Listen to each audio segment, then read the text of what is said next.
औज़ुबिल्लाहिमिनश्शैतानिर्रजीम बिस्मिल्लाहिर्रहमानिर्रहीम। यहाँ पर हम एक न्यू ट्यूटोरियल और एक न्यू सीरीज के साथ हाजिर हैं और इस सीरीज के अंदर हम एडोब फोटोशॉप को कंप्लीट स्टार्ट टू एंड पढ़ने वाले हैं। ठीक है, और इस सीरीज से जो है मैं अपने हर लेक्चर की एक एक वीडियो जो है वो रेडी करूंगा और उसको मैं अपने चैनल पर अपलोड कर लूंगा। काइंडली आप वहां से जो है वीडियो को वॉच आउट कर सकते हैं।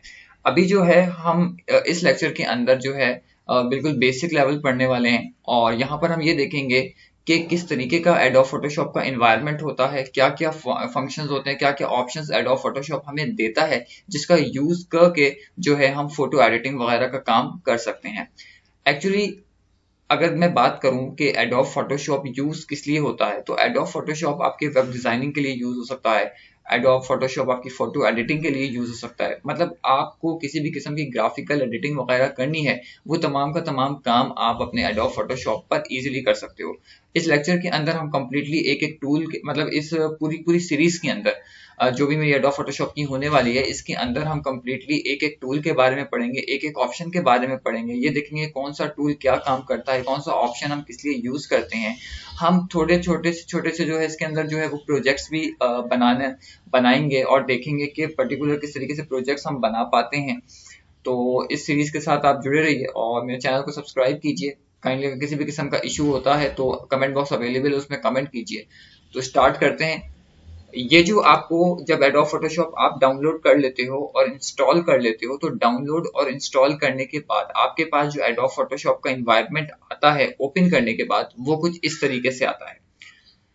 इस एनवायरनमेंट के अंदर ये जो पूरा का पूरा आपको स्क्रीन के ऊपर ये जो एडोब फोटोशॉप ओपन हुआ है, इसको हम कहते हैं वर्क स्पेस। इस पूरे के पूरे को हम क्या कहते हैं?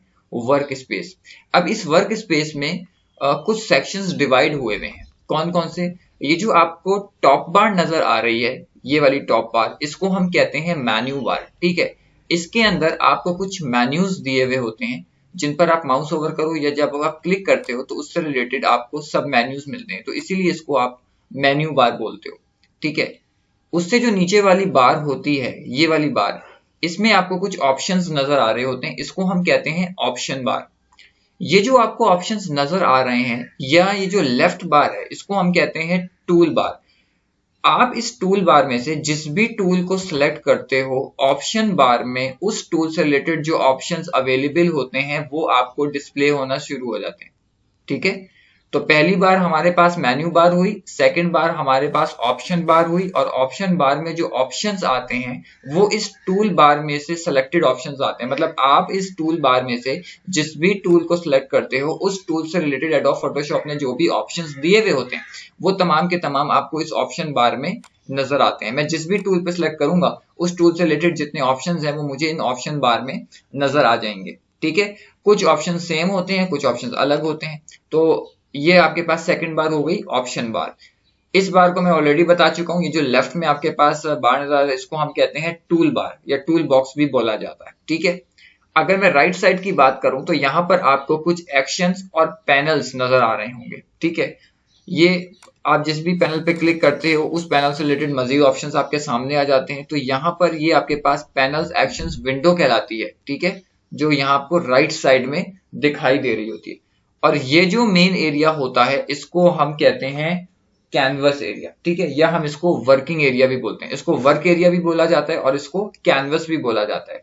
यही बेसिकली वो एरिया होता है जहां आप अपना काम कर रहे होते हो, मेन काम कर रहे होते हो, फोटो की एडिटिंग वगैरह बना रहे होते हो, फोटो को तैयार कर रहे होते हो। ठीक है, या अपना अगर आप कोई वेब डिजाइनिंग वर्क कर रहे हो तो वो तमाम का तमाम इस मेन विंडो में ही होता है। तो यही आपकी मेन विंडो वर्क एरिया होता है और इसी को ही हम कैनवस बोलते हैं।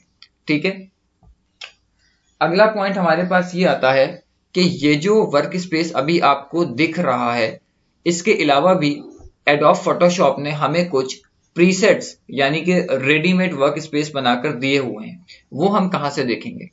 अगर आप अपने माउस को ओवर करो और ये जो आपके पास ऑप्शन बार नजर आ रहा है, ठीक है, इस ऑप्शन बार के बाद यहां पर आप देखोगे कि एक ड्रॉप डाउन मेन्यू आपको ये जो ड्रॉप डाउन मेन्यू है ये आपको मेंशन हो रहा होगा अपनी स्क्रीन पर। तो जब आप माउस ओवर करोगे तो यहाँ पर आप देख सकते हो कि आपके पास लिखा हुआ आता है। तो जैसे ही मैं क्लिक करता हूँ तो यहाँ पर कुछ रेडीमेड वर्क स्पेसेस मुझे एडोब फोटोशॉप ने बनाकर दिए हैं, कुछ प्रीसेट्स हैं जो कि वर्क स्पेस के हवाले से मेरे पास मौजूद हैं, जिनको अलग अलग नाम दिया गया है। जिस टाइप का काम आप कर रहे होते हो उसी टाइप के काम से, यानी कि कुछ मेनली काम जो एडोब फोटोशॉप पे किए जा सकते हैं, उसके हिसाब से एडोब फोटोशॉप ने कुछ वर्क स्पेसेस को ऑलरेडी बनाकर रख दिया गया है। आपको जस्ट उसको सिलेक्ट करना है और उसके सिलेक्ट करने पर वैसा ही इन्वायरमेंट आपके पास यहाँ पर सेट हो जाता है और उस इन्वायरमेंट में अवेलेबल ऑप्शन बिल्कुल वैसे ही आपके सामने आ जाते हैं। तो हर इन्वायरमेंट के हिसाब से ये ऑप्शंस को और पैनल्स को तैयार करके रखा गया है आपके काम के हिसाब से। जो टॉप मोस्ट काम आप करते हो उसी टॉप मोस्ट कैटेगरी के वर्क स्पेसेस आपको बना करके एडोब फोटोशॉप ने दे दिए गए हैं, जिसे आपको जस्ट यहाँ पर जाना है और सिलेक्ट करना है। उसके हिसाब से ही आपके पास जो है वर्क स्पेस तैयार हो जाएगा। ठीक है, यानी आपको जस्ट क्लिक करना है और उसके हिसाब से आपके पास वर्क स्पेस आ जाएगा और उस वर्क स्पेस में जिन जिन ऑप्शंस की मेनली आपको जरूरत पड़ती है वो तमाम यहाँ पर अवेलेबल है। इसमें आपका टाइम वेस्ट नहीं होगा कि आप कंप्लीटली जो काम कर रहे हो उसके हिसाब से आप वो उन ऑप्शंस को लाओ और फिर उस तरीके से काम करो। तो एडोब फोटोशॉप ने क्या किया, हमारी आसानी के लिए कुछ प्रीसेट्स बना करके दे दिए गए हैं, कुछ रेडीमेड वर्क स्पेसेस ऑलरेडी हमें बनाकर यहाँ पर दे दिए गए हैं। इसके अलावा अगर आप चाहते हो अपना खुद का कोई वर्क स्पेस बनाना तो वो भी आप बना सकते हो। ठीक है, यहाँ पर एनवायरनमेंट में आपको जितनी भी चीजें दिखाई दे रही हैं वो तमाम की तमाम जो हैं मूवेबल हैं। ठीक है, जैसे कि अगर मैं चाहता हूं कि ये जो पैनल्स मुझे राइट में दिखाई दे रहे हैं इनको मैं लेफ्ट में शिफ्ट कर दूं और ये जो टूल बार है इसको मैं राइट में शिफ्ट कर दूं, या आप अपने हिसाब से खुद अपना एक एनवायरनमेंट बनाना चाहते हो तो आप इजीली बना सकते हो। मैं सिर्फ आपको यहाँ पे बनाकर दिखा रहा हूँ कि किस तरीके से बनाया जा सकता है। यहाँ से मैं जैसे इस टूल बॉक्स को उठा देता हूँ, मैंने जस्ट ड्रैग किया है। इसके ये जो ग्रेड एरिया होता है, इस ग्रेड एरिया के नीचे आपको कुछ डॉटेड लाइंस नजर आ रही होंगी, इस पर आप क्लिक करो और क्लिक करके छोड़ो मत और इसको आप मूव करके ले आओ और मूव करने के बाद आप यहाँ पे ले जाकर के इसको छोड़ दोगे तो यहाँ से ये टूल बार होकर के यहाँ पे मूव हो जाएगी। इसी तरीके से ये जो अवेलेबल पैनल्स आपको नजर आ रहे हैं इनको भी आप जस्ट ड्रैग एंड ड्रॉप करके ले जा सकते हो। ये देखो, आप एक एक पैनल को अलग अलग भी लेकर हटा सकते हो। जैसे ये अभी जुड़े हुए मैंने पर्टिकुलर एक एक पैनल को अलग अलग कर दिया है, ये देखें। ठीक है, ठीक है। इसी तरीके से लेयर्स का टैब है और चैनल्स का टैब है और पाथ्स का टैब है। यहाँ से आप देखो अपने एक एक आपने जो पैनल है और जो टूल बार है उसको आपने ड्रैग एंड ड्रॉप की सूरत में हटा दिया और इस तरीके से आप कुछ भी सेट कर सकते हो। अगर एक ही पैनल में आप तमाम ऑप्शंस रखना चाहते हो तो भी आप रख सकते हो। अब यहाँ पर एक बात मैं आपको और बताऊं, जब आप किसी भी पैनल को किसी दूसरे पैनल के साथ अटैच करते हो तो वहां पर एक ब्लू लाइन आ जाती है। अगर आप अपने जिस पैनल को सिलेक्ट किया है दूसरे पैनल के राइट में लेकर जाना चाहते हो तो आप जैसे ही उसके पास लेकर जाओगे एक आपके पास देखोगे कि ये ऑटोमेटिकली उसके साथ चिपक जाएगा। ये देखें, ये मैग्नेटिक है, ये देखें पूरा उसके साथ इस तरीके से चिपक जाएगा। या आपके पास एक ब्लू लाइन आ रही होगी तो उस ब्लू लाइन के अकॉर्डिंग आप इसको इस तरीके से ज्वाइन कर सकते हो। ठीक है, इसी तरीके से अगर आप किसी पैनल को उसके जो हो लेफ्ट में लेकर जाना चाहते हो तो आप इस तरीके से उसको लेफ्ट में भी लेके जा सकते हो। आप उसको टॉप में रखना चाहते हो टॉप में जोड़ सकते हो, आप उसको बॉटम में जोड़ना चाहते हो बॉटम में जोड़ सकते हो। अगर आपको कोई पैनल किसी पैनल के अंदर फिट करना है तो भी आप उसको यूज कर सकते हो। जैसे इस चैनल पैनल को मुझे हिस्ट्री पैनल के अंदर लेकर के जाना है तो मैं अपने माउस से इसको जस्ट क्लिक करूंगा और क्लिक करके ड्रैग करता हुआ मैं अपने इस पैनल के ऊपर लेके जाऊंगा और जैसे ही ऊपर लेके जाऊंगा आप देखोगे कि उसके चारों ओर एक ब्लू लाइन आ गई। इसका मतलब कि यहाँ पे एडोब फोटोशॉप ने जो है इसको जो है यहाँ पे इसको ग्रिप कर लिया है और ये कह रहा है कि अब आप इसको जस्ट ड्रॉप कर सकते हो। तो मैंने इसको ड्रॉप किया और यहाँ देखें हिस्ट्री के साथ ही यहाँ पे पैनल में मेरे पास जो है ये जुड़ गया है। इसी तरीके से एडजस्टमेंट को मैं अगर इसके अंदर जोड़ना चाहता हूँ तो यहाँ देखें इजिली एडजस्टमेंट भी जुड़ गया। आप एक ही पैनल में अपने तमाम टैब्स को इस तरीके से भी जोड़ सकते हो। जो अभी हमारे पास अलग अलग पैनल्स में क्रिएट हुए हुए थे उनको हमने एक ही पैनल के अंदर मुख्तलिफ टैब्स की सूरत में जो है जोड़ दिया और यहाँ देखें यहाँ पे आपके पास कंप्लीटली जो है वो बनना शुरू हो गया। इसी तरीके से जैसे कि मैंने बताया कि आप इसको उसके लेफ्ट में उसके राइट में उसके टॉप में जहां पर भी जोड़ना चाहते हो आप इजीली उसको जोड़ सकते हो। अगर आप इसको यहाँ पे लेकर जाते हो यहाँ पे लेकर जाते हो तो आपके पास ऐसे ब्लू लाइन एरियाज आते हैं। ठीक है, तो ये ब्लू लाइन एरिया या जो ब्लू लाइंस आती हैं ये आपको मतलब बेसिकली ये आपको इंडिकेट करने के लिए आ रही हैं कि अब आप यहाँ पे ले जा करके इजीली छोड़ सकते हो, ये ऑटो फिट कर लेगा। ये देखिए, ठीक है। इसी तरीके से मैं इस बार को इसके साथ लेके जाता हूँ तो ये देखिए ब्लू लाइन आ रही है, तो यहाँ पे जाकर मैं इसको छोड़ दूंगा तो ये ऑटो फिट कर लेगा। तो यहाँ बताने का मकसद सिर्फ इतना है कि एक एनवायरनमेंट वो होता है जो कि एडोब फोटोशॉप हमें डिफॉल्ट देता है, जिसमें आपकी पहली स्क्रीन ओपन होती है। दूसरे वर्क स्पेसेस वो होते हैं जो कि प्रीसेट्स की सूरत में हमें एडोब फोटोशॉप देता है, रेडीमेड कुछ वर्क स्पेसेस बना करके, जिसे हम उनमें से कोई भी एक सेलेक्ट करके अपने एनवायरनमेंट को अपने काम के हिसाब से एडजस्ट कर सकते हैं। और थर्ड वर्क हमने ये देखा कि हम अपना खुद का भी जो है एनवायरनमेंट बना सकते हैं, जैसे कि मैंने यहाँ पर कुछ आपको बना करके दिखाया कि इस तरीके से हम बना सकते हैं। अब ये बनने के बाद इस एनवायरनमेंट को आपको सेव करना है। जब आप नेक्स्ट टाइम आओ तो आपको इसी तरीके से एनवायरनमेंट दिखाए, मुझे बार बार ये करने की जरूरत ना पड़े अपने काम के लिहाज से। तो आप क्या करोगे, जहां पर आपने प्रीसेट्स को देखने के लिए क्लिक किया था वहीं पर आप जस्ट क्लिक करोगे और यहाँ पर आप न्यू वर्क स्पेस पर क्लिक कर दोगे। आपके पास एक डायलॉग बॉक्स आएगा जो कि आपके इस एनवायरनमेंट को जो कि अभी आपने बनाया है उसका नाम सेट करने के लिए कहेगा। तो यहाँ पर मैं जैसे कि लिख देता हूँ प्रैक्टिस, और मैंने यहाँ पे लिख दिया है जस्ट प्रैक्टिस 1, और प्रैक्टिस 1 के नाम से आप इसको जो है सेव कर सकते हो। यहाँ पर आपको क्या करना है, इन तमाम जो चेक बॉक्सेस हैं उनके ऊपर आपको क्लिक करना है और क्लिक करने के बाद आप सेव कर दोगे। जैसे ही आप यहाँ पर सेव करोगे आप देखोगे अगेन अपने ड्रॉप डाउन एरिया पर क्लिक करने के बाद कि प्रैक्टिस 1 नाम का जो आपके पास इन्वायरमेंट है वो बन चुका है, जो अभी आपने यहाँ पर बनाया है और वो इस कैटेगरीज में आ रही है और वो सेट भी है। जो इन्वायरमेंट सेट होता है उसके सामने चेक मार्क बना हुआ आता है, इसका मतलब कि आपने उस एनवायरनमेंट को अपने काम के लिहाज से सेट किया हुआ है। अगर मैं किसी भी एनवायरनमेंट को सेट करता हूं तो चेक उसके सामने आ जाएगा, तो इसका मतलब वो जो है एनवायरनमेंट वहां पर सेट है। अब अगर आप किसी भी वर्क स्पेस को डिलीट करना चाहते हो, ठीक है, चाहे एडोब फोटोशॉप ने जो आपको दिए हैं उनमें से किसी एक को, या जो वर्क स्पेस आपने तैयार किया है उनको, उनमें से किसी भी वर्क स्पेस को अगर आपको डिलीट करना है तो डिलीट करने के लिए हमारे पास यहाँ पर डिलीट वर्क स्पेस के नाम से जो है वो ऑप्शन अवेलेबल है। इस पर आप क्लिक करेंगे और क्लिक करने के बाद आप यहाँ पर ड्रॉप डाउन एरो पर क्लिक करोगे। अब यहाँ पर आपको एक बात याद रखनी है, आपका जो एनवायरनमेंट सेट होगा वो डिलीट नहीं होगा, वो आपको ग्रेड नजर आएगा। जैसे कि अगर आप यहाँ पे देखो तो पेंटिंग एनवायरनमेंट यहाँ पर सेट है। मैं इसको एक बार कैंसिल करता हूँ और जो एनवायरनमेंट हमने सेट किया था प्रैक्टिस 1 उसको हम ले आए, यहाँ पे देखें वो सेट हो गया और प्रैक्टिस 1 के ऊपर चेक नजर आया।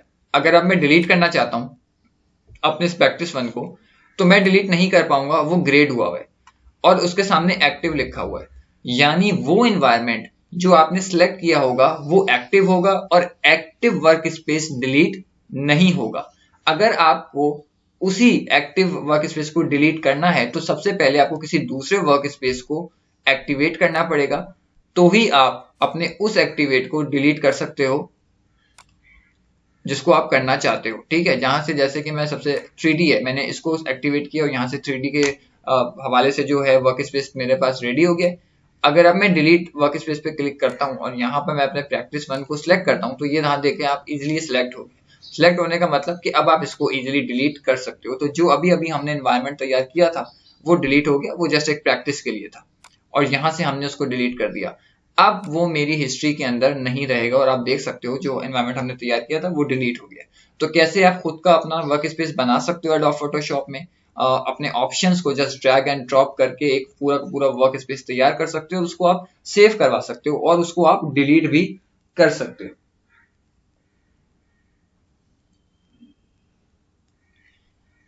अगर आप चाहते हो कि आपका एनवायरनमेंट बिल्कुल वैसे ही सेट हो जाए जैसे डिफॉल्ट पे सेट था, मान लो कि आपने कुछ ऑप्शंस को आगे पीछे कर दिया और अब आप चाहते हो कि जैसा एडोब फोटोशॉप ने हमें डिफॉल्ट एनवायरनमेंट दिया था बिल्कुल बिल्कुल हम उसी पर ही अपने एडोब फोटोशॉप को सेट करें, तो उसके लिए आप क्या करोगे, मेन्यू बार में आपको विंडोज का ऑप्शन नजर आएगा, उस पर आप क्लिक करोगे और क्लिक करने के बाद आप सिंपली आ जाओगे जो है अपने वर्क स्पेस पर। ठीक है, सेकंड ऑप्शन आपको नजर आएगा वर्क स्पेस पर, उस पर क्लिक करने के बाद आप आ जाओगे अपने यहाँ पर एसेंशियल्स पर और उसके सामने लिखा हुआ है डिफॉल्ट, यानी यही वर्क स्पेस ने आपको डिफॉल्ट वर्क स्पेस बनाकर दिया था और इसी को अगर आप रखना चाहते हो तो आप इसको सेट कर दोगे, तो उसी तरीके से जो डिफॉल्ट आपके पास है वो आपके पास यहाँ पर आ जाएगा। ठीक है, जो यहाँ पर हमारे पास बना हुआ है और यहाँ पे देखें एसेंशियल्स पर या क्लिक है। और अगर इस एसेंशियल्स को भी आप रीसेट करना चाहते हो तो आप रीसेट कर सकते हो। रीसेट पे क्लिक करोगे और रीसेट पर क्लिक करने के बाद आपके पास वो जो एनवायरनमेंट है वो रीसेट हो जाएगा, ठीक है। अगर किसी भी इन्वायरमेंट को जो आप तैयार करते हो और तैयार करने के बाद आप उसको रीसेट करना चाहते हो तो वहां पे रीसेट का ऑप्शन आ जाता है, तो वो आप रीसेट भी कर सकते हो। जैसे कि मैंने यहाँ पे 3D को सिलेक्ट किया और अगर मैं 3D के कुछ ऑप्शंस को आगे पीछे करके एक खुद का एक 3D बना देता हूँ और उस 3D को मुझे दोबारा से एडोब फोटोशॉप के डिफॉल्ट 3D पर लेके जाना है तो मैं जस्ट रीसेट 3D पे क्लिक कर दूंगा तो वैसे ही इन्वायरमेंट आपके पास आ जाएगा, ठीक है। जैसे कि मैं यहाँ से ये मेरे पास एक टूल बार है, ठीक है। मैं इस टूल बार को जो हूँ जैसे यहाँ से ड्रैग करता हूँ यहाँ पे लेके जाता हूँ, प्रॉपर्टीज को यहाँ करता हूँ। अब ये 3D में मैंने जो भी इन्वायरमेंट की है मैं चाहता हूँ कि ये रीसेट हो जाए, तो मैं रीसेट 3D पे क्लिक करूंगा तो ये दोबारा अपनी जगहों पर फिट हो जाएंगे, ठीक है। तो इस तरीके से आप वर्क स्पेस को जो है यूज कर सकते हो। अब हम अपना काम ये देखते हैं कि अगर हमें किसी भी किस्म की इमेजेस को, फाइल्स को अपने एडोब फोटोशॉप के अंदर इंपोर्ट करना है तो हम कैसे कर सकते हैं।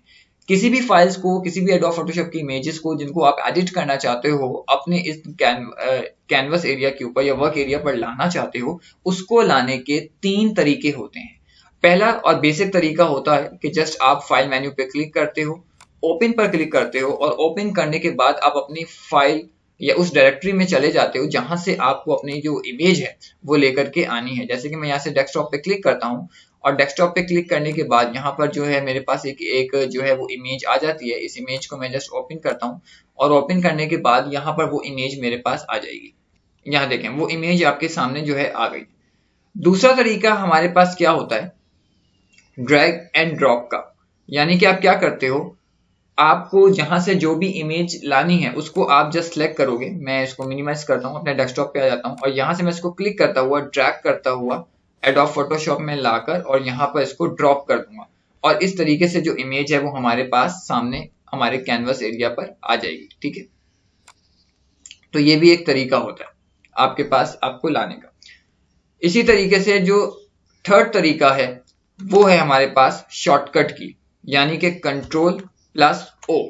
कंट्रोल प्लस ओ को आप प्रेस करोगे तो अगेन वही वाली डायरेक्टरी जो कि फाइल के थ्रू आ रही थी आपके कंट्रोल प्लस ओ करने से भी आ जाएगी। तो ये 3 बेसिक जो है वो तरीके होते हैं जिनसे आप अपने फाइल्स या इमेजेस को अपने एडोब फोटोशॉप में इजिली इंपोर्ट कर सकते हो। तो यहाँ पर हमने बेसिकली सिर्फ इसके आज एनवायरनमेंट को समझा और थोड़ी सी बेसिक चीजों को हमने समझा। आगे आने वाली वीडियो के अंदर हम मजीद कुछ लेक्चर्स को समझेंगे और देखेंगे कि और क्या क्या चीजें हैं एडोब फोटोशॉप में और कैसे हम अपने प्रोजेक्ट्स को तैयार करते हैं।